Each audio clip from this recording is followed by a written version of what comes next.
आता ज्यावेळेला आमच्यासोबत जो प्रकार घडला त्यावेळेला एफडीने 79 त्रुटी त्याच्यामध्ये काढल्या होत्या. मग एकूण अनेक आमदार मला नंतर भेटले की आमच्या तळात कॉक्रोच आले, आमच्या तळात उंदीर आले, कोणी म्हणे आमच्या तळात पाल आला, कोणी म्हणे केसाचा बुसडा आला. 79 त्रुटी काढल्यानंतर त्याला 2 महिन्यात क्लीन चिट कशी मिळते?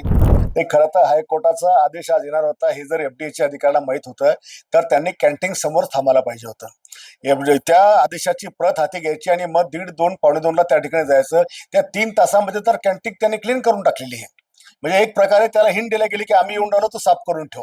आता ज्यावेळेला आमच्यासोबत जो प्रकार घडला त्यावेळेला एफडीने 79 त्रुटी त्याच्यामध्ये काढल्या होत्या. मग एकूण अनेक आमदार मला नंतर भेटले की आमच्या तळात कॉक्रोच आले, आमच्या तळात उंदीर आले, कोणी म्हणे आमच्या तळात पाल आला, कोणी म्हणे केसाचा बुसडा आला. 79 त्रुटी काढल्यानंतर त्याला 2 महिन्यात क्लीन चिट कशी मिळते? आणि हे जे चाललंय केवळ हायकोर्टाने किंवा सरकारने मंत्रालयातली कॅन्टीन म्हणजे महाराष्ट्रातलं सर्वोच्च स्थान, तिथं ही अवस्था आहे, तर राज्यभरात काय परिस्थिती असणार आहे?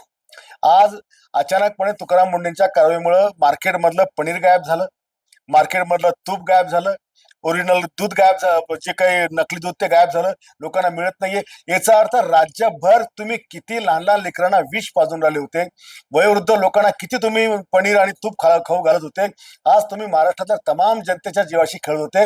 हायकोर्टाने सगळ्या कॅन्टीन महाराष्ट्रातल्या तमाम खासगी असतील का शासकीय ह्या सगळ्या वर धाड टाकण्याची कारवाई करायला पाहिजे, शासनाने केली पाहिजे.